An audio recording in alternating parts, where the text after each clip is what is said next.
মেয়েটা কেন জানি নিজেকে দমিয়ে রাখতে পারছে না। চোখে আষাঢ় নেমে এসেছে। চেয়ার ছেড়ে উঠে মাকে দুহাতে জাপটে জড়িয়ে ধরল। মনের মধ্যে থাকা যত সব দুঃখ কষ্ট চোখের অশ্রু দ্বারা জড়িয়ে ফেলতে শুরু করলো।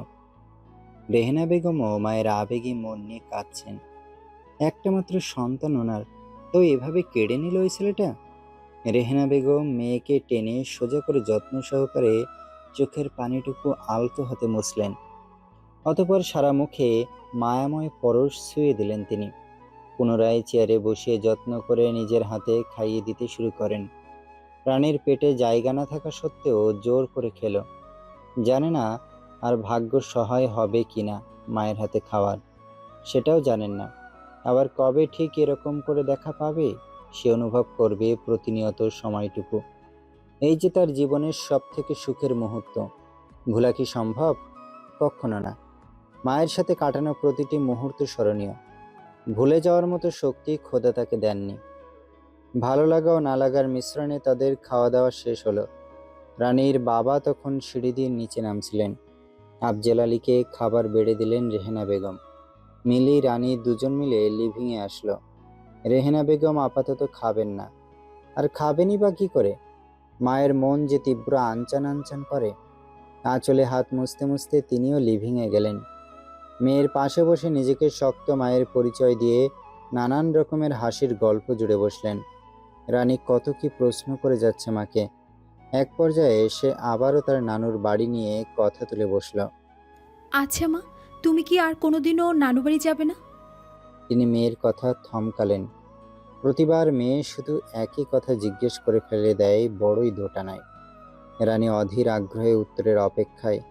বেশ কিছুটা সময় নীরবতা বিরাজ করল। রেহেনা কিছুই বলছেন না। রানীর খুব মান হয়। কোলে মাথা রাখা অবস্থায় মাকে হালকা ঝাঁকিয়ে ফের বলে, কিছু বলছো না কেন? প্লিজ বলো না আম্মু। আমার না খুব ইচ্ছে হয় নানু আর নানা ভাই কেমন তা দেখার জন্য। রেহেনা বেগম দ্রুত উঠে দাঁড়ালেন।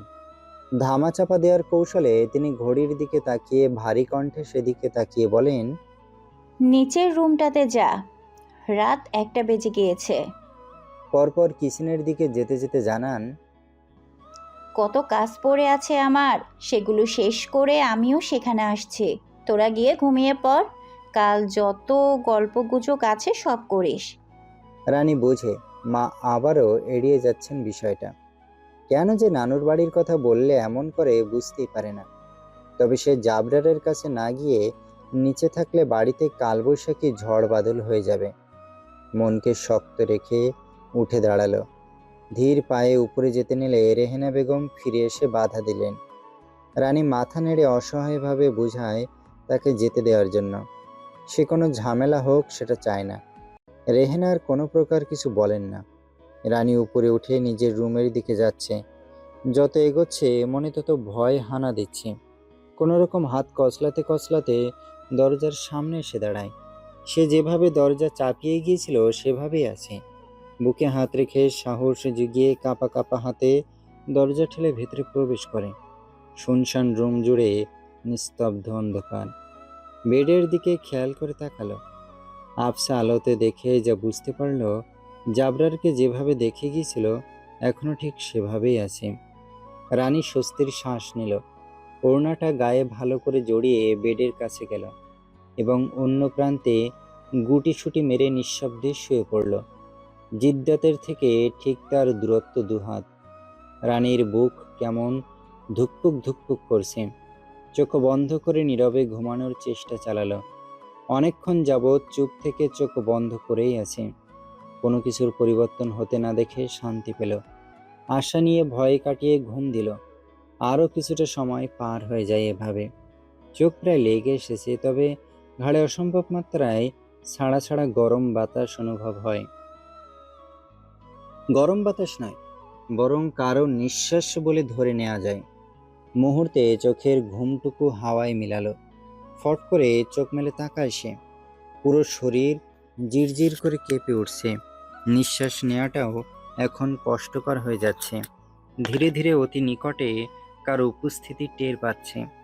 ভয়ে ভয়ে ঘাড় ঘুরিয়ে দেখতে নিলে সমস্ত শরীর হ্যাঁচকা টানে বেডের মাঝখানে চলে আসে। চুপ করে এপাশ হয়ে রানী শুয়ে আছে। তার পুরো শরীরে রাগ। জাবরার রুম থেকে বের হতে হতে শক্ত কণ্ঠে দাঁত পিষালো, জাস্ট 5 minutes.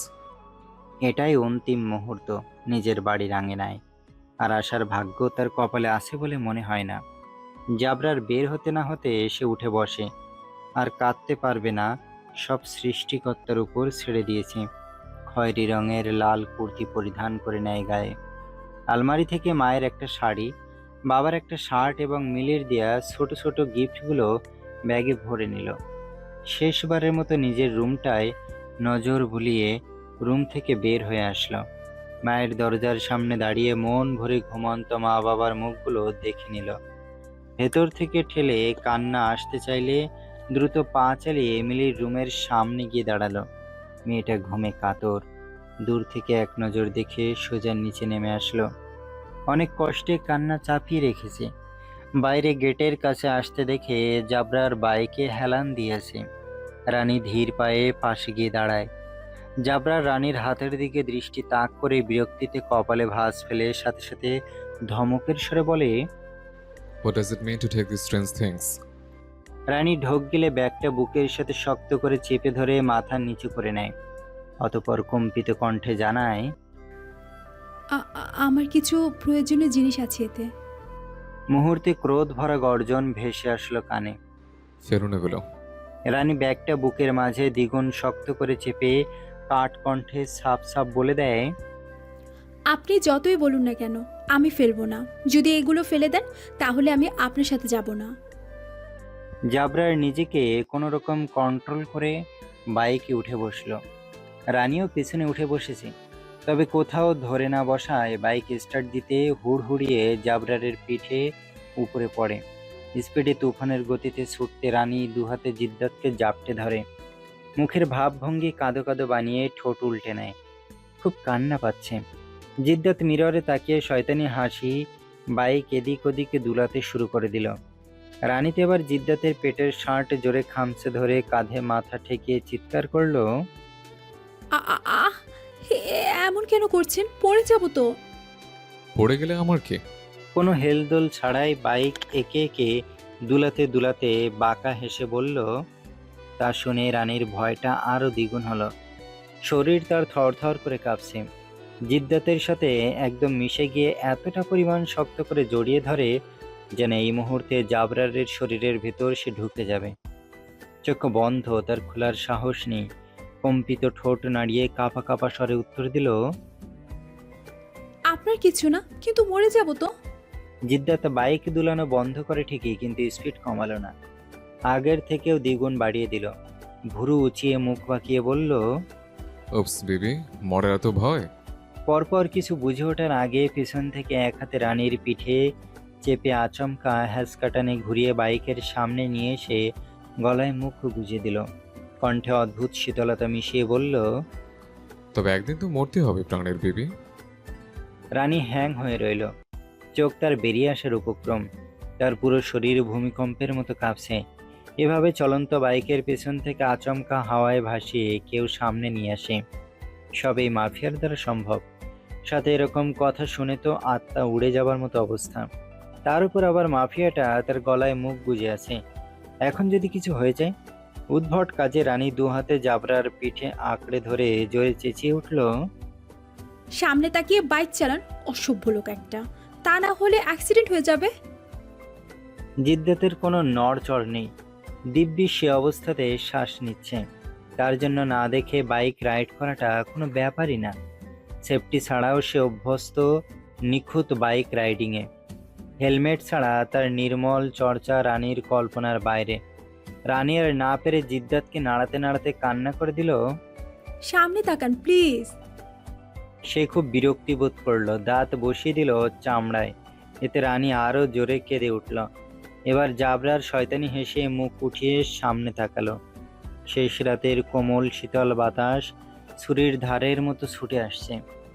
মুখে গলায় চোখের পাতায় আশ্রয় পড়ছে নির্মম তীব্রতায়। বাতাসটা হালকা হলেও তার ভেতরে লুকিয়েছে কাঁপিয়ে দেওয়ার মতো নিখুঁত শীতলতা। রানীর নিঃশ্বাস ভারী হয়ে উঠছে। শরীর থরথর করে কাঁপছে, ভয়ে, শীতে, তার সাথে অজানা আতঙ্কে। সে জিদ্দাতকে এমনভাবে আঁকড়ে ধরে রেখেছে যেন ছেড়ে দিলেই পড়ে যাবে। চোখ বন্ধ, বাতাসের শো শো শব্দ এবং বাইকের গর্জন মিশে এক অদ্ভুত বিভীষিকা তৈরি করেছে চারপাশে। অন্তহীন অন্ধকারের মধ্যে ছুটে চলেছে জিদ্দাত। দিশেহারা গতিতে বাতাসে ভোরের আগমনী সুর মিলতে শুরু করেছে।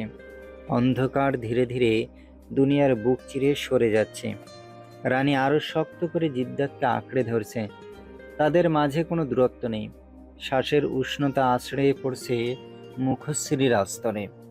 রানীর কানে মাফিয়াটার বলা মৃত্যুর কথাটা বারবার প্রতিধ্বনি হচ্ছে। ভয়ে জোরে জোরে শ্বাস ফেলছে।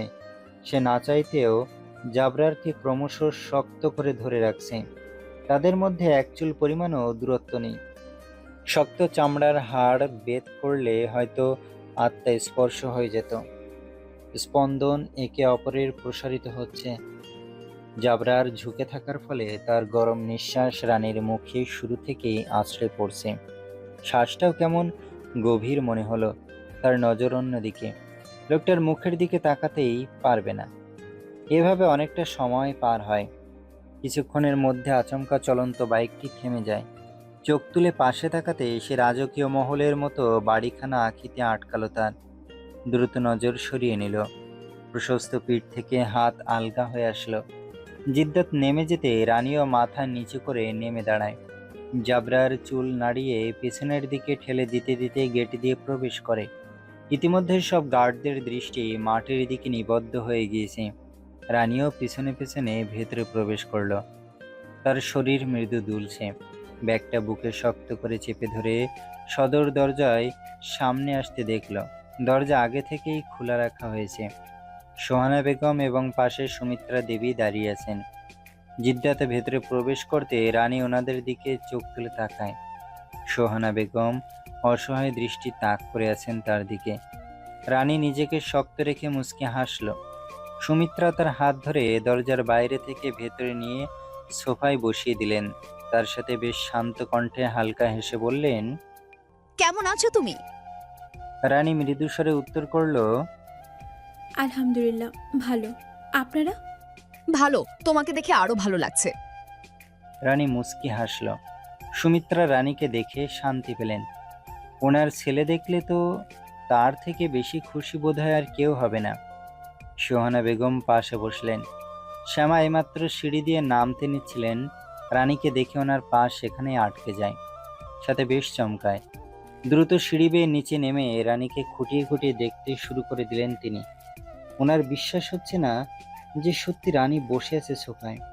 বিস্মিত দৃষ্টিতে রানীকে পর্যবেক্ষণ করছেন, আশপাশ সব ভুলে। ওনার অদ্ভুত আচরণে সোহানা বিরক্তিবোধ করে বলেন, এভাবে তাকিয়ে দেখার কি আছে? রানী কোথা থেকে আসলো? সোহানা শ্যামার কথায় ঠোঁট বাঁকিয়ে হাসলেন। খুশি হোসনি নাকি একদমই আশা করিসনি? শ্যামা খানিকটা আমতা আমতা করে উঠলেন, আমি কেন আশা না করতে যাব? তাহলে এত অবাক হওয়ার কি আছে?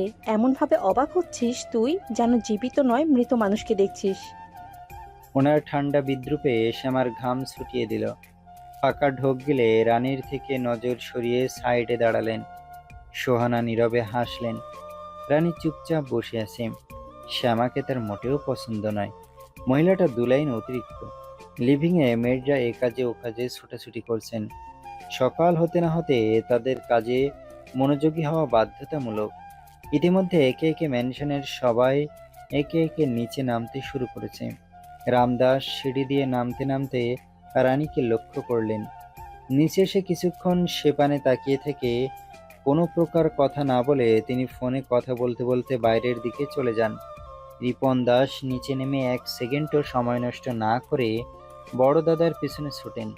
তবে হরিরাম রানীকে দেখা মাত্র কিছু একটা ভেবে একগাল হেসে এগিয়ে আসেন। পাশে বসে রানীর মাথায় হাত রাখতে গিয়েও হাতটা কেন জানি গুটিয়ে নিয়ে আসলেন। ঠোঁটে হাসির রেশ টেনে বললেন, কেমন আছো মা? রানী হাসার চেষ্টা করে উত্তর দিল, জি আলহামদুলিল্লাহ ভালো। আপনি? হরিরাম একই ভঙ্গিতে জানান, আমিও ভালো আছি। রানী তাতে শুধু মুচকি হাসল। হরিরাম হঠাৎ করে রানীকে খুঁটিয়ে দেখলেন। সোহানা সেদিকে কড়া নজরদারি রাখলেন। তার মধ্যেই হরিরামের ফোনে টুংটাং শব্দে একটি মেসেজ আসলো। তিনি পাঞ্জাবির পকেট থেকে ফোন বের করে মেসেজটি দেখে দ্রুত রানীর পাশ থেকে উঠে দাঁড়ালেন।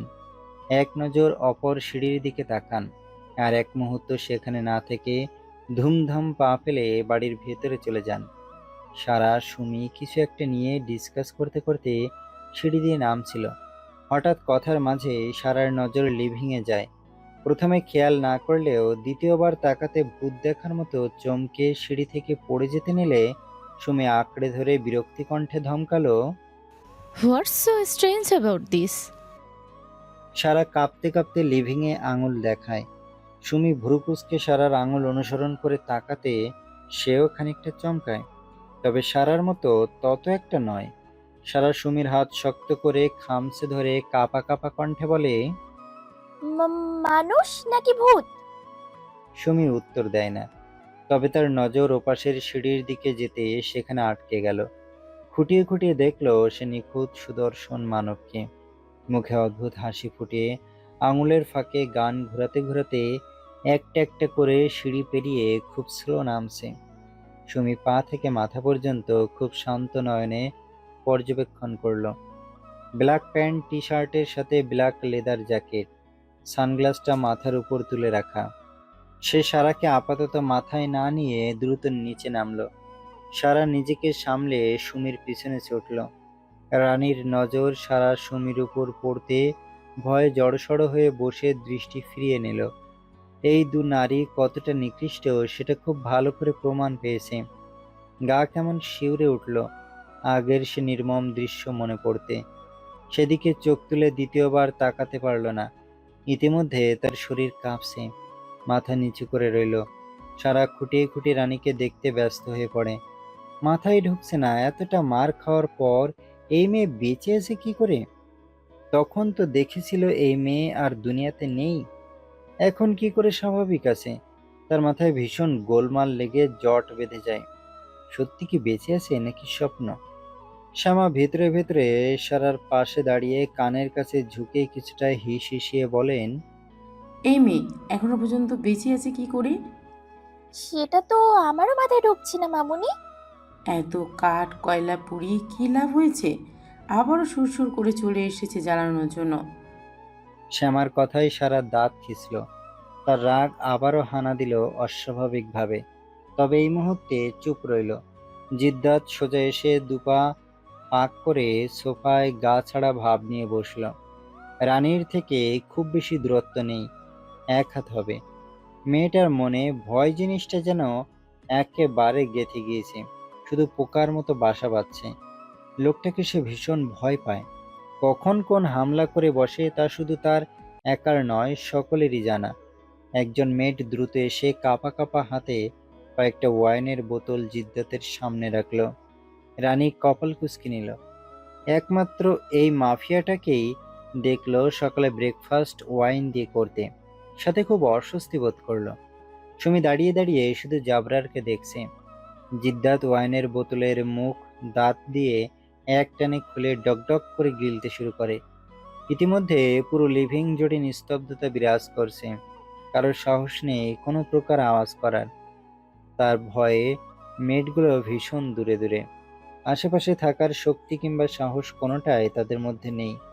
গুড্ডু সবেমাত্র সিঁড়ির কাছে এসেছিল। সোফায় রানীকে বসে থাকতে দেখে সে থমকে দাঁড়ালো। কতক্ষণ হাঁ করে তাকিয়ে থেকে বোঝার চেষ্টা করলো সে কি সত্যি রানীকে দেখেছে। এভাবে কিছুটা সময় তাকিয়ে থাকার পর যখন বুঝতে পারলো সে সত্যি তার রানীকে দেখছে, তৎক্ষণাৎ তাকে আর পায়কে সিঁড়ি থেকে জোরে চিৎকার করে বউ বলে দৌড়ে নিচে নেমে যেই না রানীকে গিয়ে জড়িয়ে ধরবে, তার আগ মুহূর্ত নজর যায় গুন্ডা ভাইয়ের রক্ত লাল চক্ষুর দিকে। বাচ্চা ছেলেটার পা ঠিক তখনই সেখানে আটকে যায়। ভয়ে শুকনো ঢোক গেলে নজর সরিয়ে নেয়। রানীর থেকে দূরত্ব বুঝিয়ে দাঁড়িয়ে হেসে বলে, তুমি এসেছো রানী? পরপর মন খারাপ করে, জানো তোমাকে আমি এতগুলো মিস করেছি। লাস্টের কথায় কিছুটা মন খারাপ করে দুদিকে দুহাত ছড়িয়ে দেখিয়ে বলল।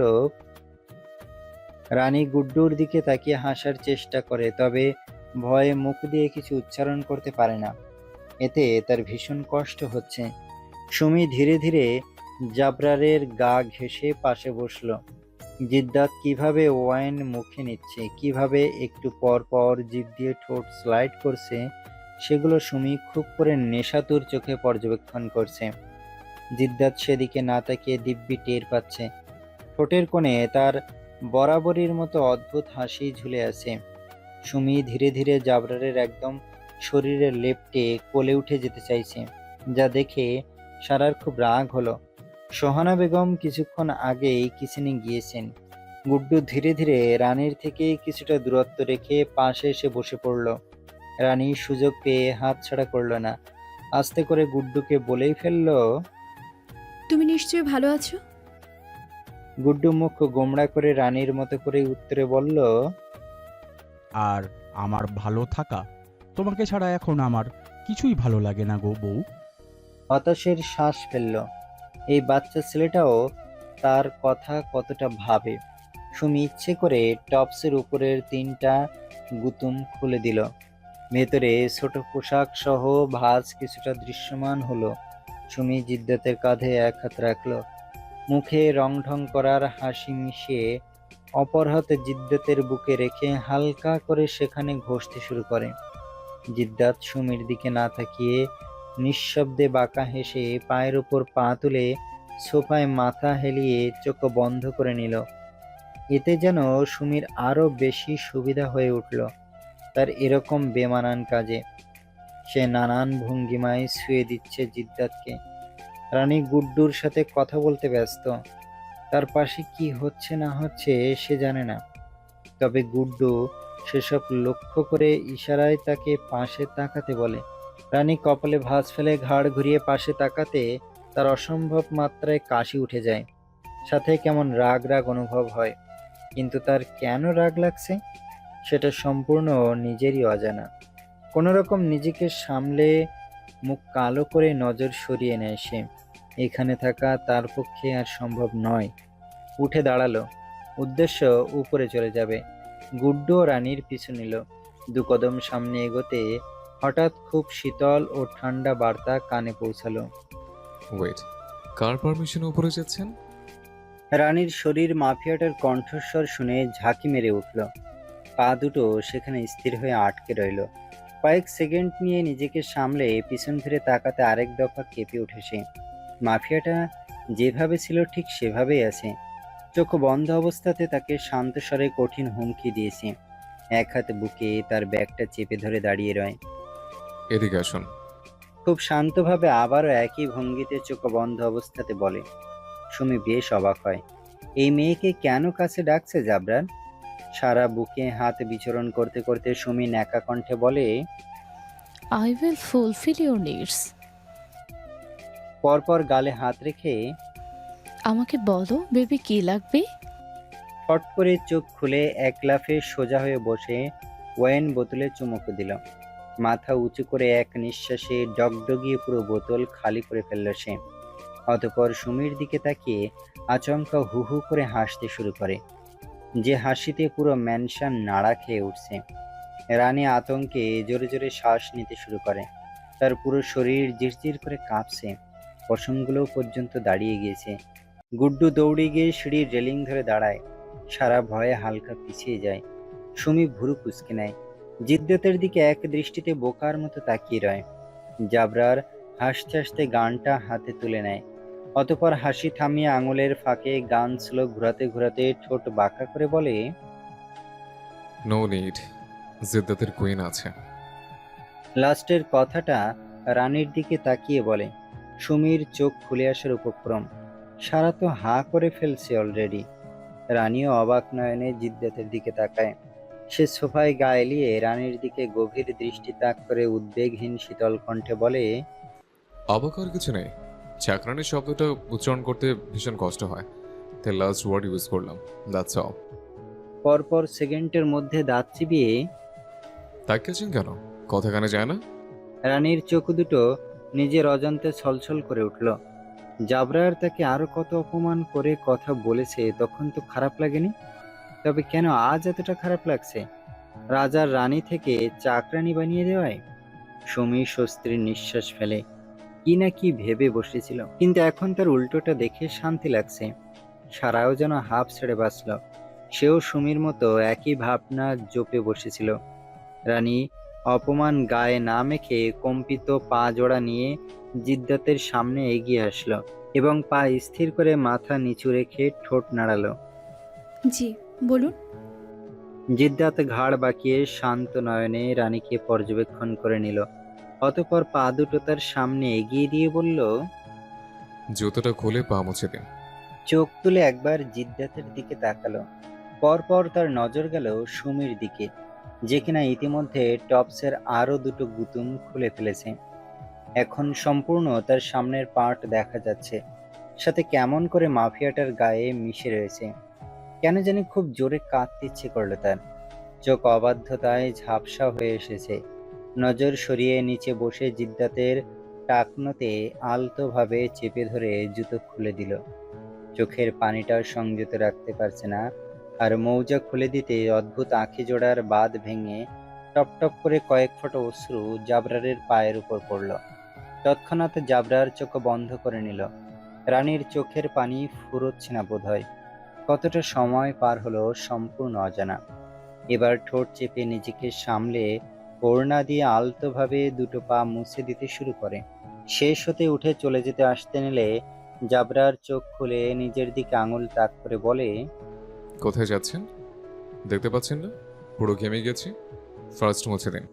এসির এত শীতলতার মাঝে তাকে হাঁটানোর জন্য বলছে, সে ভালো করেই জানে। তারপরেও ওড়নার এক পাশ তুলে ঝুঁকে কপালের আশপাশ মুছে দিতে শুরু করে। এই মুহূর্ত তার খুব কান্না পাচ্ছে। নিজেকে দমিয়ে রাখাটা খুব কষ্টকর হয়ে উঠছে। এখানে থাকতেই ইচ্ছে করছে না। সে ঝুঁকে থাকার ফলে জিদ্দাত খুব সহজে রানীর শরীরের স্মেল নিতে পারছে। রানী কপাল মুছে দিয়ে সোজা হতে জিদ্দাত ঘাড় বাঁকিয়ে শয়তানি হেসে আবারও বলে, গরম লাগছে, জ্যাকেটটা নিচে নামিয়ে দিন। সুমি তখন তাড়াহুড়ো করে জিদ্দাতের জ্যাকেটে হাত রেখে বলে, এটা আমি করে দিচ্ছি বেবি। সে সুমির দিকে তাকালো। পর মুহূর্তে শান্ত কণ্ঠে বলল, Why do you go to trouble? পরপর রানীর দিকে দৃষ্টি স্থির করে, রানী তো আছে, আই মিন চাকরানী। রানীর খুব রাগ হলো। রেগে ঝুঁকে গিয়ে সুমির হাতটা জ্যাকেট থেকে একটানে তুলে এক প্রকার ছুঁড়ে ফেলল। সুমি রেগে কিছু বলতে নিয়েও বলল না। রানী দাঁত চেপে নিচে নামাতে শুরু করে। নামানো শেষ হলে সে সোজা হয়ে দাঁড়িয়ে ফিরতে নিলে ওড়নায় পেঁচিয়ে জাবরারের উপর পড়ে যায়। এতে সারা তেলে বেগুনে জ্বলে ওঠে। সুমি এক লাফে উঠে দাঁড়ায়। রানীর ওড়নার উপর দিয়েই চুলের মুঠি শক্ত করে খামছে একটানে দাঁড় করিয়ে গালে বসিয়ে দিল সমস্ত শক্তি দিয়ে থাপ্পড়। এত জোরে থাপ্পড় খেয়ে সে পুনরায় জিদ্দাতের উপরে গিয়েই পড়ল। চোখে মুখে সবকিছু অন্ধকার দেখছে। মাথাটা কেমন চক্কর মেরে উঠল। চক্ষু ভর্তি পানি নিয়ে মাথা উঁচু করে জিদ্দাতের দিকে তাকালো, যে কিনা শান্ত নয়নে তার দিকে তাকিয়ে আছে। পলক না ফেলেও চোখের পানিটা গড়িয়ে জিদ্দাতের উরুতে পড়ে। অশ্রু এতটাই টইটম্বুর হয়েছিল যে পলক ফেলার প্রয়োজনই পড়েনি। সে নজর সরিয়ে হাতের উল্টো পিঠে চোখের পানি মুছে উঠে যেতে নিলে সুমি সে সুযোগটুকুও দেয় না। একটানে ঘুরিয়ে অপর গালে বসিয়ে দেয় উচ্চ মাত্রায় থাপ্পড়। টাল সামলাতে না পেরে ছিটকে গিয়ে পড়ে দেওয়ালের কনসোল টেবিলের উপরে। টেবিলের কোণায় কপালটা তীব্র গতিতে আঘাত খেতে কিছুটা অংশ ফেটে রক্ত বের হয়ে আসে। রানী চিৎকার দিয়ে মা বলে দুহাত কপাল চেপে ধরে নিচে বসে পড়ে। সারা ভয় পেয়ে যায় এসব দেখে। গুড্ডু সিঁড়ির রেলিং চেপে হাউমাউ করে কেঁদে চেঁচিয়ে ওঠে, ডাইনি কথাকার, রানীকে মারছো কেন? আমি পুলিশ ডাকবো আমার রানীর কিছু হলে। সোহানা বেগম লিভিংয়ে রানীর চিৎকার শুনে কিচেন থেকে দৌড়ে বের হয়ে আসেন। এমন অবস্থা দেখে কিছুটা রেগে ক্ষিপ্ত কণ্ঠে বললেন, কি হচ্ছেটা কি এখানে? সুমি আপু শুধু শুধু রানীকে মারছে। জেঠিমা, তুমি পুলিশকে কল করে এরে এক্ষুনি জেলে নেওয়ার দরকার। গুড্ডু কাঁদতে কাঁদতে বলেছে। সুমি শুনেছে কিনা সন্দেহ আছে। রাগে মাথায় তারও ধাউ ধাউ করছে আগুন। ঝাঁঝালো রাগ, পুরো শরীর জ্বলছে। বজ্রপাতের ন্যায় দৌড়ে রানীর কাছে গেল, তাকে ঝাঁকিয়ে তুলল। জমাট মাটির মতো শক্ত হয়ে থাকা শরীরটাকে সোজা করে দাঁড় করিয়ে দিল। সোহানা রেগে চেঁচালেন, সুমি, খবরদার, রানীর গায়ে আর একবার হাত দেবে না তুমি। হোয়াই, বাইরের একটা মেয়ের জন্য তোমার কেন এত জ্বলছে? তিনি দাঁত চাপলেন। সুমি পুনরায় রানীর দিকে তাকালো। ভয়ে কুঁকড়ে যাওয়া রানী কাঁপতে কাঁপতে মাথা নাড়িয়ে ফুঁপিয়ে উঠল। চোখে জল নিয়ে, দম চাপা আতঙ্কে ভরা কাঁপন নিয়ে বলল, প্লিজ মারবেন না, আমার খুব কষ্ট হয়। শুনল না, হাত উঁচু করলো থাপ্পড় মারার উদ্দেশ্যে। তার আগেই হাতে টান পড়ল। কেউ খুব শক্ত করে তার হাত চেপে ধরেছে। রেগে পেছনে তাকাতে কপাল কুঁচকে নিল। আজকালে কেন বেবি? তার কণ্ঠের শীতলতা। সে আবার বলে, মাই উইশ। সুমি সেকেন্ডের মধ্যে একটানে জাবরারের থেকে হাত ছাড়িয়ে নিল। তার রাগ এক চুলও কমেনি। সে মুহূর্তে সামনে ফিরে রানীকে দুহাতে ধাক্কা দিয়ে কোনো শোল টেবিলের ওপরে ফেলে দিল। রানী আবারও জোরে আর্তনাদ করে উঠল। সাথে সাথে জিদ্দাত দেওয়ালে শুট করে দিল। গুলি ভেদ করলো ইটের ভেতর। সে রক্তচক্ষু নিক্ষেপ করলো সুমির উপর। হাড় কাঁপানো রাগ নিয়ে হুঙ্কার ছাড়ল, stop. If you raise your hand one more time, তাহলে জিদ্দাতের মুখ নয়, সোজা হাত চলবে। তাতে না থাকবে দেহতে হাত, আর না থাকবে জমিনে পা রাখার মতো অবস্থা। এই ভয়ঙ্কর হুমকিতে পুরো মহল সহ উপস্থিত সবাই কেঁপে ওঠে। সারা তো আরও অনেকটা পিছিয়ে গিয়েছে। মেয়েটগুলো যে যার মতো লুকিয়ে পড়েছে। সুমি অবাক নয়নে সুমি জিদ্দাতের দিকে তাকিয়ে কিছুটা ন্যাকা কান্না করে জাবরারের সাথে মিশে দাঁড়ায়। নিজেকে আঙুল দিয়ে দেখিয়ে কটাক্ষ কণ্ঠে বলে, বেবি, তুমি আমার সাথে এভাবে কথা বলছো তো একটা চাকরানির জন্য? লাস্টের কথাটা রানীর দিকে আঙুল তাক করে বলে। জিদ্দাত সুমিকে সজোরে ধাক্কা মেরে দাঁত কটমটিয়ে ওঠে। রানী হলেও আমার, চাকরানি হলেও আমার। এইটুকু বলে সুমিকে ফের ধাক্কা মারতে মারতে দেওয়ালে ঠেকিয়ে কপালে গান চেপে ধরে। তার চোখের সাদা অংশতে লাল শিখরের মতো রগ ভেসে উঠেছে। দাঁত পিষে অস্বাভাবিক মাত্রায় চোখ বড় করে ধীরে ধীরে ঘাড় বাঁকাতে বাঁকাতে উগলায়, জেদ্দাতের জিনিসে শুধু জেদ্দাতের রাজত্ব চলবে। এতে কেউ হাত লাগালে সে টুকরো টুকরো করতে বেশি সময় লাগবে না। এবার তুমি আমার যে হও না কেন সৌমি বেব। সুমি শুধু জিদ্দাতের চোখের দিকে তাকিয়েছে। ভয় পাচ্ছে না, তবে অবাক হচ্ছে। সারা কাঁপতে কাঁপতে পড়ে যাবার মতো অবস্থা। গুড্ডু একটু হলেও খুশি হয়েছে, তবে গান দিয়ে গুলি করে দিলে আরো বেশি খুশি হতো। সোহানা বেগম নীরবে সব পর্যবেক্ষণ করছেন। রানী টেবিলে হেলান দিয়ে হেঁচকি তুলছে ভয়ে। তার পুরো শরীর জমে যাচ্ছে। সুমি এতক্ষণ রাগে নিজের মধ্যে ছিল না, যার ফলে এতটা রেগে বসছে। সে যা করে না কেন তার আগে ঠান্ডা মাথায় ভেবে তারপর করে। তবে আজ হঠাৎ মাথায় আগুন জ্বলে উঠেছে। চোখ বন্ধ করে মনে মনে আওড়ায়, ও শিট, কি করে বসেছিস তুই সুমি? Cool down. মনে মনে আরো কিছু একটা ভেবে ফট করে চোখ মেলে তাকিয়ে মিষ্টি হেসে এক হাত কপাল থেকে গান সরিয়ে জিদ্দাতের গালা জড়িয়ে ঠোঁট পাউট করে বলে, leave it all now baby. জিদ্দাত সুমির কোমর টেনে নিল, ঘাড় সোজা করে অদ্ভুত হাসল। রানী সেদিক থেকে নজর সরিয়ে নেয়। এসব দেখতেও তার কেমন মার খাওয়া থেকেও বেশ অস্বস্তি লাগছে। কিছুটা দূরেই ফ্লোরে তার ব্যাগটা পড়ে আছে। সোজা হয়ে চোখের পানি মুছে এগিয়ে গিয়ে সেটা হাতে তুলে নেয়। জিদ্দাত ফট করে সুমিকে ছেড়ে গান ঘোরাতে ঘোরাতে সোফায় গিয়ে পায়ের ওপর পা তুলে বসে। রানী মাথা নিচু করে সামনে দিয়ে চলে যেতে নিলে জাবরার পা তারা আটকে দাঁত চেপে বলে, আপনাকে আমি যেতে বলেছি। মাথা নিচু করেই মাথা নাড়িয়ে না বলে। জিদ্দাত সোফায় গা হেলিয়ে শান্ত কণ্ঠে বলে, জ্যাকেটটা পরিয়ে দিয়েছেন। রানীর খুব খারাপ লাগছে। গাল দুটো ব্যথায় টনটন করছে। কোনো রকম জিদ্দাতের সামনে সোজা হয়ে দাঁড়ায়। অতঃপর একবারে খুলে ফেলা জ্যাকেট হাতে তুলে পরাতে শুরু করে। সে অনেকটা নুয়ে থাকার কারণে কপালের ফাটা জায়গা থেকে রক্ত চুইয়ে নিচে পড়তে নিলে জিদ্দাত জিভ বের করে দেয়, তাতে রক্তটা নিচে পড়ার আগে তার জিভের উপর পড়ে এবং সেটাকে সে গিলেও ফেলে। রানী অবাক চোখে তাকায় জিদ্দাতের দিকে। এই নিয়ে সে 3বার রক্ত খেয়ে ফেলছে। লোকটা এমন অদ্ভুত কেন? ঢোক গিলে নিজেকে সামলে নেয়। গা কেমন শিউরে উঠেছে। কাঁপতে কাঁপতে জ্যাকেট পরানোর চেষ্টা করে, তবে তার হাত অতিরিক্ত মাত্রায় কাঁপার ফলে পড়াতেই পারছে না। সে জোরে জোরে নিঃশ্বাস নিচ্ছে।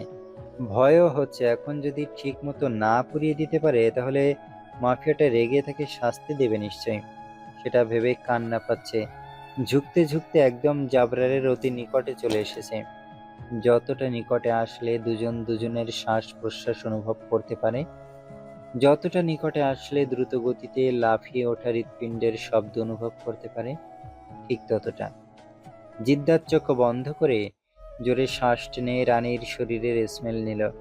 সেটা থেকে ক্ষণে মাতাল করে তুলছে। রানী এতটাই কাঁপছে যে শত চেষ্টার পরেও সঠিকভাবে জ্যাকেটটা পরাতে পারল না। এক পর্যায়ে কাঁপতে কাঁপতে জিদ্দাতের উপরেই পড়ে যায়। ভয়ে তৎক্ষণাৎ বাঁধন থেকে ছুটার জন্য ছটফট শুরু করে দেয়। একে তো সে জাবরারকে অস্বাভাবিকভাবে ভয় পায়, তার উপর সুমি সারা কতটা জঘন্য রূপ তা তো দেখিয়ে ছেড়েছে। তাকে যদি সুমি এখন রেগে আবারও মারে, সেটা ভেবে শরীরে আলাদা ঝাঁকুনি সৃষ্টি হলো। নিজেকে ছাড়ানোর চেষ্টা করে রাগ মিশ্রিত গলায় বলল, ছাড়ুন আমায়। সারা সুমির শরীরে ধোঁয়া উড়ছে রাগে। নিজের সংযত রেখেছে বহু কষ্টে। রানীর কথায় আচমকা নিজের থেকে ধাক্কা মেরে ফেলে দেয় জাবরার। রানীর নিচে পড়ে কোমরে আঘাত পায়। চোখে আবারও জল ভরে ওঠে। ঠোঁট চেপে ধরে সে অবাধ্য অশ্রুটুকু পাপড়ি ঝাপটিয়ে ফেলে। সুমি শয়তানি হাসে। এটাই তো চেয়েছিল সে। দুহাত বুকে গুজে পা নাচাতে নাচাতে নিচে পড়ে থাকা রানীর দিকে তাকায়। তার মুখের শয়তানি হাসিটা নড়ছেই না। সারা ধীরে ধীরে সুমির পাশে গিয়ে দাঁড়িয়ে কানের কাছে মুখ রেখে আস্তে করে বলে, এবার একদম ঠিক আছে। সারার কথায় সুমি শব্দ করেই হাসে। তার এই হাসিতে জানান দিচ্ছে সে সারার সাথে সহমত। রানী কোনোরকম কান্না চেপে রাখার চেষ্টা করে ব্যাগটা নিয়ে উঠে দাঁড়ায়। মাথা নিচু করে নীরবে চোখের পানি বিসর্জন দিতে শুরু করে। এখানে দাঁড়িয়ে থাকাটাও তার জন্য কষ্টকর, তবে জাবরারের অনুমতি ছাড়া এক পা নাড়াতেও পারবে না। সে তো ঠিক মতো দাঁড়াতেও পারছে না, শরীর দুলছে। চোখের সামনে সবকিছু কেমন ঝাপসা হয়ে আসছে। খুব করে শক্তভাবে দাঁড়িয়ে থাকার চেষ্টা চালাচ্ছে, তবে মেয়েটার সব চেষ্টা বৃথা করে দিয়ে শরীরের সমস্ত শক্তি হারিয়ে ভর ছেড়ে চোখ বন্ধ করে পড়ে যাওয়ার আগ মুহূর্তে সোহানা বেগম ছুটে এসে দুহাতে রানীকে আগলে নিচে বসে চিন্তিত মুখ করে বলেন, রানী ঠিক আছো তো? কিন্তু ততক্ষণে রানী দাঁত খিঁচে নিয়েছে। চোখ বন্ধ হয়ে গেছে অনেক আগেই। সারা সুমি তা দেখে মহা খুশি। গুড্ডু দৌড়ে এসে নিচে বসে কাঁদতে কাঁদতে সোহানা বেগমের কাঁধ ঝাঁকিয়ে বলে, আমার রানী কি হয়েছে? ও চোখ বন্ধ করে নিয়েছে কেন? কথা বলছে না কেন? পরপর রানীর দিকে তাকিয়ে, এই রানী, রানী ওঠো, চোখ খোলো। গুড্ডু রানীকে ধরতে গিয়েও ধরল না। হেঁচকি তুলতে তুলতে সামনে সোফায় ঘাড় কাত করে পায়ের উপর পা তুলে বসে থাকা গুন্ডা ভাইয়ের দিকে তাকালো। জিদ্দাত চোখ খাদে নিয়ে 2 আঙুলে পিছনের দিকে ঠেলে দেয়। গুড্ডু কেঁপে ওঠে। তাকে যে স্পষ্ট পিছিয়ে যাওয়ার জন্য ইশারা করছে বুঝতে সময় লাগে না। সে সাথে সাথে পিছিয়ে গেল। সোহানা বেগম রানীর গালে হালকা থাপ্পড় দিয়ে বেশ কয়েকবার ডাকলেন, কিন্তু রানীর কোনো সাড়া শব্দ নেই। সোহানা বেগম একজন মেয়েটকে ডেকে পানি আনতে বলেন। মেয়েট শুনতেই দৌড়ে পানি নিয়ে এসে ওনাকে দিলেন। সোহানা বেগম রানীর মুখে পানি ছিটিয়ে দিলেন, তাতেও কোনো প্রকার কাজ হলো না। এবার তিনি ফুঁসে তাকালেন সুমির দিকে, তেতে চিৎকার করলেন, মেয়েটাকে কেন মেরেছো তুমি? কোন অধিকারে মেরেছো? আমার জানা মতে রানী ওই রকম মেয়ে নয় যে তোমাদের মতন অভদ্রতা দেখিয়ে কিছু বলা তো দূর, চোখ তুলেও তাকাবে না। সুমি দ্বিগুণ ফুঁসল।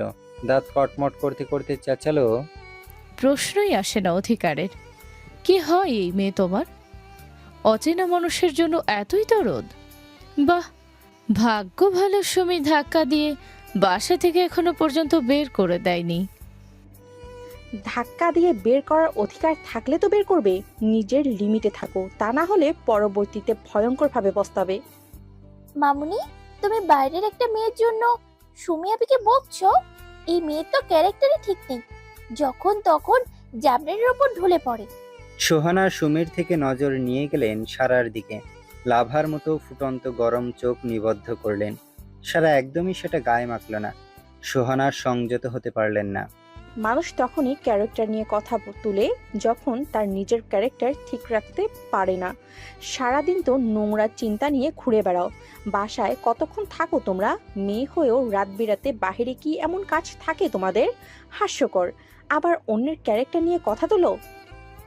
সোহানা কঠিন কণ্ঠ বাক্যটা ছুড়ে পুনরায় রানীর দিকে চিন্তিত মুখ করে তাকালেন।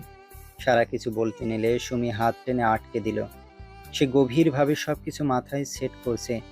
শোধ নিশ্চয়ই করবে, শুধু সে পুরোপুরি জানার অপেক্ষায়। রাত বিরাতের কথা শুনে তো মুখের শান্ত আস্তরের পেছনে অট্টহাসি খেলে যাচ্ছে। যদি জানতো কি করে, তাহলে দু কথা বলার আগে 10 বার ভাবতো। শুধু তার আফসোস একটাই, মহিলাটা জাবরার মম। সেজন্য এখনো হাত গুটিয়ে। জাবরার যতক্ষণ চুপ আছে ততক্ষণ তার হাত কি মস্তিষ্ক চলবে না। শুধু শুধু এ কাজে সময় নষ্ট করা সুমির কাজে বোকামি। সোহানার দৃষ্টি রইল না স্থির। পরপর মুখ তুলে জাবরারের দিকে অসহায় দৃষ্টিতে তাকালেন তিনি। জিদ্দাতের কোনো হেলদোল দেখা গেল না। ঘাড় কাত করে রানীর মুখশ্রীর দিকে দৃষ্টি স্থির করে জিভ দিয়ে একটা একটা করে দাঁত স্লাইড করছে। সুমির সন্দিহান চোখ জাবরারের উপর থেকে সরছে না। সে জাবরারের প্রতিটি ধরন লক্ষ্য করছে। তার অনুভূতি পানসে দেখে বারবার হিসেবে মাথা থেকে ফসকে যাচ্ছে, কিছুতেই মেলাতে পারছে না। মিতু আর ফুল সবেমাত্র সিঁড়ি দিয়ে নামছে। লিভিং এর ফ্লোরে সোহানা বেগমকে কাউকে কোলে নিয়ে বসে থাকতে দেখে তাদের চোখ মুখ কুঁচকে আসে। মিতুতে এক প্রকার দৌড়ে নেমে যায়। তবে ফুল ধীরে ধীরে সিঁড়ি পার করছে। মিতু কাছে এলো। সে রানীর এই অবস্থা দেখে অস্বাভাবিকভাবে চোখ বড় বড় করে মুখে হাত চেপে ধরল। এতদিন পর কোথা থেকে আসলো রানী? আর এখানে বা এমন করে সেন্সলেস হয়ে আছে? জানার তাগিদে সে কোনো রকমে নিজেকে সামলালো। একটি বার আশেপাশে তাকালো, আর না অবস্থান বুঝল। উৎকণ্ঠার সাথে অস্থিরতায় কণ্ঠ অনিয়ন্ত্রিত হয়ে উঠল।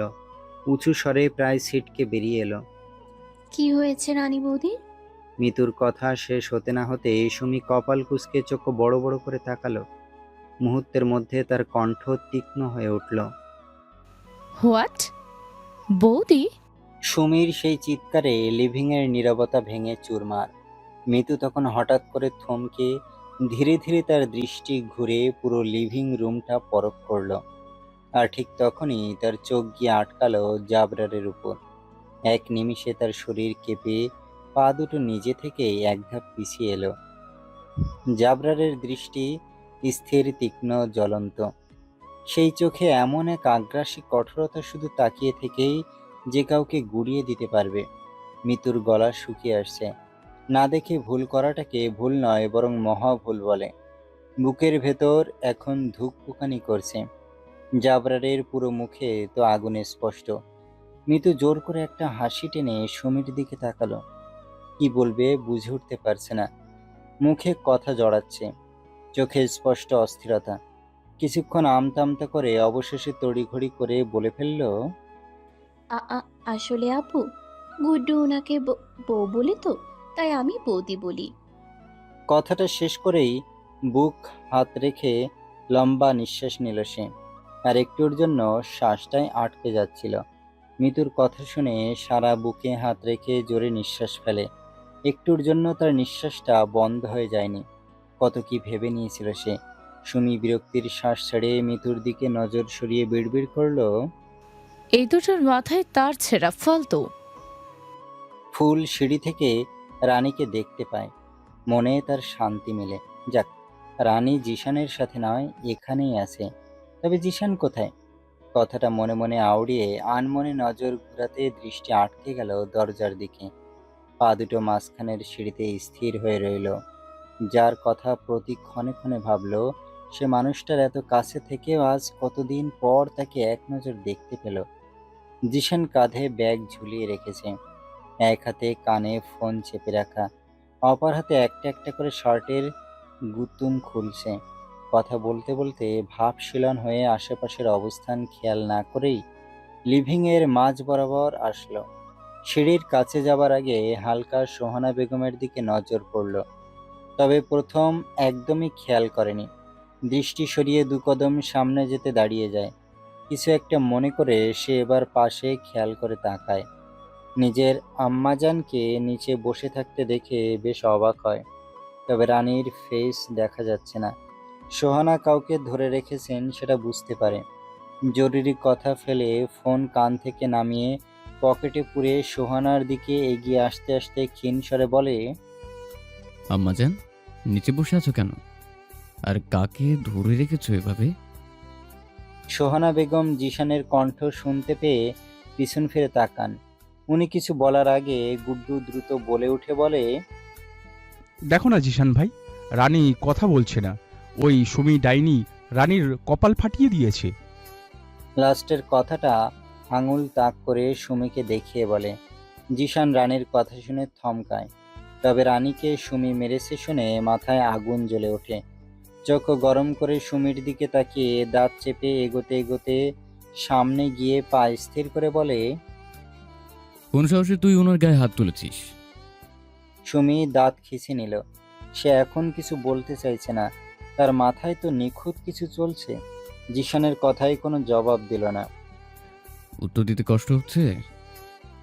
বলেই জিশান না পেরে উচ্চমাত্রায় থাপ্পড় দিতে নিলে জাবরার শান্ত কণ্ঠে ছোট একটি বাক্য ছড়ে। স্টপ। জিশান হাত গুটিয়ে নেয়। তার আজ সম্পূর্ণ রাগ সীমা ছাড়িয়েছিল। সত্যি সে আজ নারীর গায়ে হাত তুলত। নিজেকে কন্ট্রোল করলো মুঠো চেপে। সুমির চোখে রক্তক্ষরণ হলেও জাবরারের কথায় সে সন্তুষ্ট। কাঁধ পর্যন্ত ছোট জামাটি নামিয়ে সে রানীর দিকে ঠোঁট বাঁকা করে তাকিয়ে সিঁড়ির দিকে গেল। নজর সরিয়ে দ্রুত দৌড়ের তালে উপরে উঠল। সারাও পিছন পিছন গিয়েছে। জাবরার দাঁত চেপে সেদিকে তাকালো। তার সব থেকে কষ্টকর জিনিস হচ্ছে নিজেকে নিয়ন্ত্রণে রাখা। প্রতিটা শিরা লাফিয়েছে এতক্ষণ। সুমি সারা চোখের আড়াল হতে সে চোখ বন্ধ করে নেয়। ভেসে ওঠে এক নির্মম নিখুঁত দৃশ্য। সে সম্পূর্ণ ইমাজিনিং করে বাঁকা হাসে। জিশান রানীর দিকে তাকায়। পুরো মুখের কি অবস্থা হয়ে আছে, কপাল থেকে এখনো রক্ত পড়ছে। জিশান সোহানা বেগমকে তাগিদ দিয়ে দ্রুত বলে, ওনাকে রুমে নিয়ে যাওয়ার ব্যবস্থা করো। কি করে নিব আমি? আসলেই তো, একা নিবে কিভাবে? কপালে দু আঙুল ঘষেই কিছু বলতে নিলে জাবরারের দিকে নজর যেতে মাথায় শয়তানি কেচ্ছা ঘুরে ওঠে। ফট করে সেদিকে তাকিয়ে বাঁকা হেসে বলে, কেউ না নিলে তো আমাকেই নিতে হবে। কথাটা বলে নুয়ে গিয়ে রানীকে কোলে নেয়ার জন্য হাত বাড়িয়ে পরপর সিরিয়াস ভঙ্গিতে বলে, সরো সরো আম্মাজান, আমি কোলে নিচ্ছি। ঠিক তখন কানে ভেসে আসে, হাত দুটো হারানোর শখ জেগেছে দেখছে। সে এক লাফে দাঁড়িয়ে চিবিয়ে বলল। জিশান হাত সরিয়ে নিয়ে আসলো। তার কাজ যতটুকু করার তা সাকসেস হয়ে গিয়েছে। জিদ্দাত একটানে রানীকে নিজের সাথে চেপে পাজা কোলে তুলে নিয়ে সিঁড়ির দিকে হাঁটা ধরল। নিজের গতিসীমা বাড়িয়ে সিঁড়ি উপরে উঠে গেল। ফুল যে সিঁড়িতে দাঁড়িয়েছে ঠিক অপর পাশের সিঁড়ি দিয়ে জিদ্দাত রানীকে নিয়ে অতিক্রম করে গেছে। জিশান সেদিকে তাকিয়ে প্রতিবারের মতো মলিন হাসে। সোহানা বেগমকে ফ্লোর থেকে উঠতে বলে নিজেও পা বাড়ায় সিঁড়ির দিকে। ফুল নিজের জায়গায় স্থির অবিচল দাঁড়িয়ে। জিশান ভাবনাচ্ছন্ন ভঙ্গিতে ধীরে ধাপে সিঁড়ি বেয়ে ওঠে। ঠিক তখনই মুখোমুখি হয় ফুলের। নির্বাক সেই মুহূর্তে সময় খানিকটা থেমে যায়। জিশান এড়িয়ে পাশ কাটাতে চায়, তবে ফুল সে পথও আটকে দাঁড়ায়। মুখে জোরপূর্বক টেনে আনে মলিন হাসি। চোখের পাপড়ি ঝাপটিয়ে দৃঢ় কণ্ঠে বলে, এইভাবে অবজ্ঞা করছো কেন জিসান ভাই? কালো বলে? ফুলের এহেন কথায় জিশান গরম চোখে তাকালো তার দিকে। কণ্ঠে কিছুটা ঝাঁজ মিশিয়ে দাঁত চেপে উত্তর করল, না কখনো তোকে ছোট করে দেখেছি, না কখনো তোর গায়ের রঙকে আর কোনোদিন দেখব। তাহলে বারবার ফিরিয়ে দাও কেন? জিশান অযথা ফুলের সাথে কথা বলতে ইচ্ছুক নয়। নিজেকে যথেষ্ট মানিয়ে নিয়ে শান্ত স্বরে প্রত্যুত্তর করলো, তুই যেটা চাইছিস সেটার জন্য ফিলিংস লাগে, আর সে ফিলিংসটা তোর মধ্যে থাকলেও আমার মধ্যে নেই। ফুল চোখের কোণে জমে থাকা পানিটা মুছে মুচকি হেসে পথ ছেড়ে দাঁড়ালো। জিশান উপরে উঠে যাওয়ার সময় কানে শব্দ করা হাসা ধিক্কারের সুরে কয়েকটা বাক্য ভেসে আসলো। আজ কালো বলেই তো সে ফিলিংসটা আসে না, সুন্দর হলে ঠিকই আসতো, যেমন ভাইয়ের সুন্দরী অপ্সরার প্রতি। জিশান দাঁড়িয়ে গেল, দাঁত খিঁচল, হাত মুঠো করে ঢোক গিলল। কথাটা বুকের এপার ওপার ভেদ করে বের হয়েছে তার। নিজেকে সামলে আর এক মুহূর্ত দাঁড়ালো না, দ্রুত উপরে উঠে গেল। তার কানে বারবার ফুলের কথাটা বাড়ি খাচ্ছে। সে হাঁটছে আনমনে। কিছুটা সামনে যেতে দেখতে পেল জিদ্দাত রানীকে নিয়ে খুব ধীরে ধীরে যাচ্ছে। ঠোঁটের কোণে শয়তানি হাসি ঝুলিয়ে রাখা তার। জিশান খুব ভালো করে জানে ইচ্ছে করে এতটা স্লো হাঁটছে। সে এখন শত চাইলেও রানীকে পাশ কাটিয়ে আগে যেতে পারবে না। মনের মধ্যে এমনই ছটফট করছে। এখন ভাই আর নিজের পবিত্র ফুলকে অতি নিকটে দেখে দ্বিগুণের থেকেও দ্বিগুণ হয়ে গেছে। নিজের প্রতি খুব রাগ হচ্ছে। কেন আসতে গেল এখন? একটু পর আসলেই তো হতো। জিদ্দাত বাঁকা হেসে নিজের হাঁটার গতি আরো কমিয়ে দিল। জিশানের রাগ আকাশ ছুঁই ছুঁই, দাঁত কটমট করতে শুরু করে দিয়েছে। ইচ্ছেতে করছে জাবরারের পা বরাবর শুট করে দিতে, যদিও তার কাছে গান নেই। জিদ্দাত রানীর মুখে মাথাটা ঝুঁকে স্লো এগিয়ে যেতে যেতে শ্বাস ভেতরে টেনে শরীরের স্মেল নিল। এতে জিশানের গা জ্বলে পড়ে ছারখার। শরীরে তো ইতিমধ্যে ঘাম ছুটে গিয়েছে, চোখগুলো লাল হয়ে এসেছে। হাত শক্ত করে মুঠো করে নিয়েছে, প্রতিটা রগ ফুলেছে। নিজেকে অনেক চেষ্টায় দমিয়ে রাখছে। তার আর জিদ্দাতের দূরত্ব এক হাতের মতো। জাবরা রানীর গালে শব্দ করে একটা চুমু খেল। সে শব্দ স্পষ্ট জিশানের কানে পৌঁছেছে, আর নিজেকে সংযত রাখতে পারল না। রেগে আগুনের মতো ফেটে কটমট করে উঠল। রুম কি তোর জন্য ঠাডা পড়ছে? এরকম সেন্সলেস মানুষের সাথে অবিচার চালিয়ে যাচ্ছিস? সে অপেক্ষাতেই ছিল। বাঁকা হেসে ঠান্ডা উত্তর দিল, আমার খাওয়ার জিনিস আমি যে কোনো অবস্থানে খাবো, তোর কোনো প্রবলেম? জিশানের রক্ত এক লাফে মাথায় উঠে গেল। শরীর গিজগিজ করছে তার। দাঁত কটমট করে এবার জিদ্দাতকে পাশ কেটে যেতে চাইল, কিন্তু তার আগেই জিদ্দাত জিশানকে পিছনে ফেলে হনহনিয়ে রুমে দরজার সামনে এসে দাঁড়ালো। জিশান দরজার মুখোমুখি আসতে তার মুখের ওপর ঠাস করে দরজা বন্ধ করে দিল। জিশানও হনহন করে নিজের রুমে এসে ঠাস করে দরজা বন্ধ করে দিল। তাকে জেলাস ফিল করিয়ে একদম মেরে ফেলতে চাইছে। দূর, শান্তি আর লাগলো না। ওয়াশরুমে গিয়ে দেওয়ালে দুহাত রেখে ঝর্ণার নিচে দাঁড়ালো। রাগে পুরো শরীর দিয়ে ধোঁয়া উঠছে। পশ্চিম দিগন্তে মুখ করে বসে রামদাস খুব গভীর চিন্তায় মগ্ন। তিনি এখন গেস্ট হাউসের দোতলায় লুকিং গ্লাসের সামনে দাঁড়িয়ে এক হাতে হাঁটু বরাবর ধুতি ধরে জাবরার সিগারেট টানছে। তীব্র ধোঁয়া উড়ন্ত সে মুহূর্তে তার তীক্ষ্ণ দৃষ্টি পশ্চিমা ঘন জঙ্গলের দিকে। রামদাস এতক্ষণ অনেক গুরুত্বপূর্ণ বিষয় নিয়ে কথা বলেছেন। জাবরার সিগারেট টানা অবস্থায় দাঁড়িয়ে দাঁড়িয়ে খুব মনোযোগ দিয়ে মাথায় সেট করে নিয়েছে। তবে তিনি এই মুহূর্তে কিছু একটা নিয়ে চিন্তা করছেন। এভাবে নিশ্চুপ থাকার মাঝে তিনি শান্ত স্বরে বলেন, এটা কি করব? সে সিগারেটের শেষবারের মতো টান দিয়ে নাকে মুখে ধোঁয়া উড়ন্ত অবস্থায় গম্ভীর স্বরে বলল, এটা নতুন করে বলার কি আছে? প্রতি বছরই হয়, এই বছরও হবে। আপনার শাস্ত্রই আপনি মানবেন, তাতে দুটানায় ভোগার মানে হয় না। জিদ্দাতের কথায় রামদাস মাথা নাড়িয়ে সায় জানিয়ে মেনে নিলেন। না নিয়ে উপায়ও নেই। ছেলে যেটা বলে সেটাই ফাইনাল। রামদাস আর কোনো প্রকার দু কথা বলেন না, চুপচাপ উঠে বের হয়ে গেলেন। জিদ্দাত গ্লাসের সাথে ঘেঁষে দাঁড়ায়, দৃষ্টি স্থির বাইরের দিগন্তেই। নিঃশব্দ রহস্যময় নিরীক্ষণ তার মুখশ্রীর উপর ছায়া পড়ে আছে। এক অপর নিস্তব্ধতা সমস্ত ভাব প্রকাশ আটকে রেখেছে। চোখ দুটো এতটাই শান্ত, এতটাই স্থির যে বুঝে ওঠা মুশকিল সে কি গভীর কিছু ভাবছে, নাকি একেবারেই কিছু না ভেবে খালি চোখে তাকিয়েছে? তার নজর সবসময় পশ্চিম দিগন্তে কেন গভীর হয়? সেখানে কি চলছে? এই নিঃসাড় অবস্থায় দুহাতে ধুতি হাঁটু পর্যন্ত তুলে হঠাৎ ঠোঁট দুটি ধীরে ধীরে প্রসারিত করলো।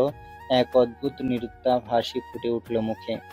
সেই হাসিতে ছিল না কোনো উষ্ণতা, না ব্যঙ্গ, না সুখ, শুধু এক ধরনের অস্পষ্ট গূঢ় সংকেত, তার ভেতরে চলা অজানা আলোড়নের প্রতিফলন, যা বাইরে থেকে বোঝার উপায় নেই। কেউ তো সহজে বুঝে উঠতে পারবে না, শুধু অনুভব করে যাবে। এই পুরুষ যেন এক অদৃশ্য ভারের মতো। Time skip. দেখানো হয় রাতের আধারে জঙ্গলের মাঝ প্রান্তে সরু রাস্তায় হেডলাইটের ম্লান আলোয় স্পষ্ট 4টি বিশাল ট্রাক দানবের মতো দাঁড়িয়ে আছে। বেশ কয়েকজন ঘিরে আছে আশপাশ। রাতের কোলাহল মুক্ত আধারে কিছু লোক বড় সাইজের টোনা মাছ তুলে দিচ্ছে গাড়িতে। কেউ বরফ ছড়িয়ে দিচ্ছে, কেউ আবার নিখুঁতভাবে মাছগুলো স্তরে স্তরে সাজাচ্ছে একটার উপর আরেকটা। তাদের পরিকল্পিত কাজ ভুল হলে জানে কোরবান। টোনা মাছ হওয়ায় সেগুলো আগে থেকে ফ্রিজার করা ছিল। সম্ভবত বরফ জমাট বাঁধা ফিশগুলোকেই আবারও তোলা হচ্ছে গাড়িতে। তাদের কাজের মধ্যে একটা অদ্ভুত তাড়াহুড়া। ট্রাকগুলোর সামনে একটি পুরনো কাঠের চেয়ারে বসেছিল একটি ছেলে।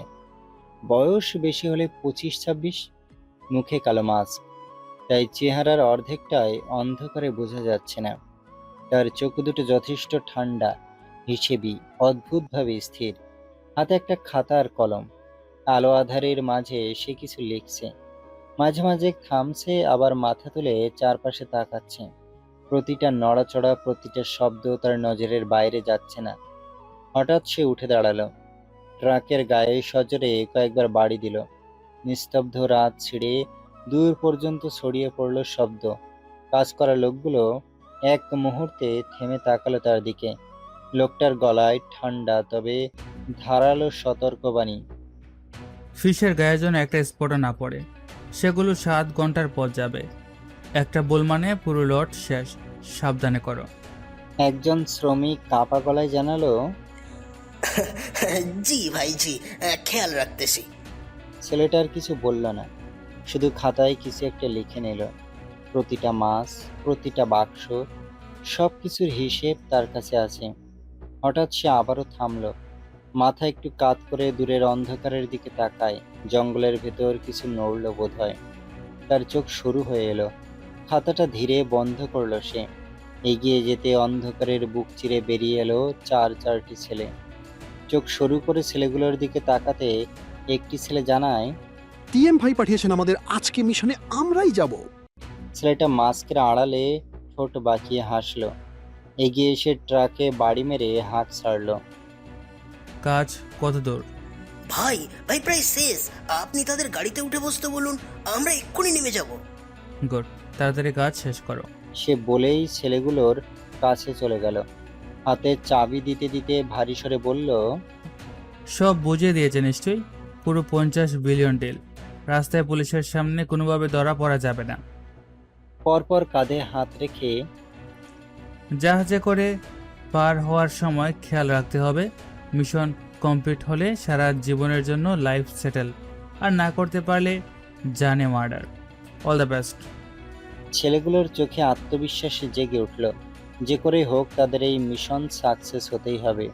তাদের মা বাবাকে এখন দেয়া হয়েছে স্বল্প টাকার বিনিময়ে তারা অর্জন করবে সারা জীবন বসে খাওয়ার মতো অর্থ। ধীরে ধীরে চোখ মেলে তাকালো রানী। মাথাটা প্রচণ্ড ভারী হয়ে আছে। চোখ মুখ কুঁচকে কতক্ষণ তাকিয়ে থেকে ঘুমের রেশ কাটিয়ে নেয়। তারপর আস্তে করে শোয়া থেকে উঠে বসে। সারা শরীরই ব্যথা করছে তার। নিজের দিকে তাকাতে দেখলো জামা কাপড় কিছুটা এলোমেলো হয়ে আছে। টেনে টুনে ঠিক করে নিল। বালিশের পাশ থেকে ওড়নাটা নিয়ে গায়ে ভালো করে জড়িয়ে চুপচাপ বেড থেকে নেমে গেল। ওয়াশরুমে যাওয়ার খুব প্রয়োজন। কাল থেকে উপর দিয়ে যা গিয়েছে তার জন্য এখন হাঁটতেও কষ্ট হচ্ছে। ওয়াশরুমে এসে ফ্রেশ হওয়ার সময় মিররে নজর পড়ে। কপালে 1 টাইম ব্যান্ডেজ লাগানো।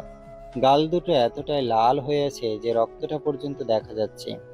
দীর্ঘশ্বাস ফেলে হালকা ফ্রেশ হয়ে বের হয়ে আসলো। কেন জানি ব্যালকনিতে যেতে ইচ্ছে হলো। এবং সেদিকে যে দরজা খুলতেই থ মেরে কতক্ষণ দাঁড়িয়ে রইল। বাইরে অন্ধকার, রাত হয়ে গেছে, সে এতক্ষণ ঘুমিয়েছিল। ভাবার মাঝেই তার হঠাৎ মনে পড়ল সে তো সকালে নিচে ছিল। ধীরে ধীরে সবকিছুই মনে পড়ে গেল। তার খারাপ লাগার মাঝেই হঠাৎ চোখ বন্ধ হয়ে যাচ্ছিল। তারপর কি হয়েছিল তার মনে নেই।